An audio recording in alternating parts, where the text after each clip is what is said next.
Hello everyone, let's see the question here. Question says that Ritesh puts rupees 18,000 at 6% simple annual interest into a local bank, and exactly after 3 years, Feroz also invested rupees 14,000 at 12% simple annual interest. How long will it take for Feroz's balance, that is principal plus accumulated interest, to be almost equal with Ritesh's investment? तो इस case के लिए बोला गया है amount in Ritesh account this should be equal to amount in Firoz account. So we will consider इस case के लिए जो टाइम है that is to be T years.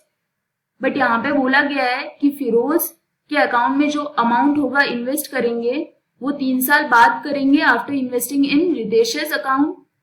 So for this case यहाँ पे जो अमाउंट हो जाएगा वो हो जाएगा principal value plus simple interest. So simple interest ये होता है principal value multiplied by rate multiplied by time divided by 100. So we will use this formula here. So P multiplied by R multiplied by time divided by 100. यहाँ पे हम value substitute करते हैं. So this will be equal to, यहाँ पे हो जाएगा principal amount Ritesh के केस में है 18,000 प्लस सिंपल इंटरेस्ट हो जाएगा 18,000 मल्टीप्लाइड बाय इंटरेस्ट रेट है 6 मल्टीप्लाइड बाय टाइम है T divided by 100.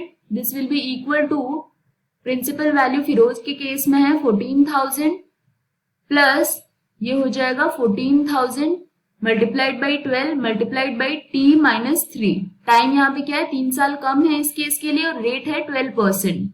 So this is the simple interest for Firoz case. इसको जब सिंप्लीफाई करेंगे 18,000 माइनस 14,000 ये हो जाएगा 4,000 plus 1,080T. This must be equal to 1,680 multiplied by T minus 3.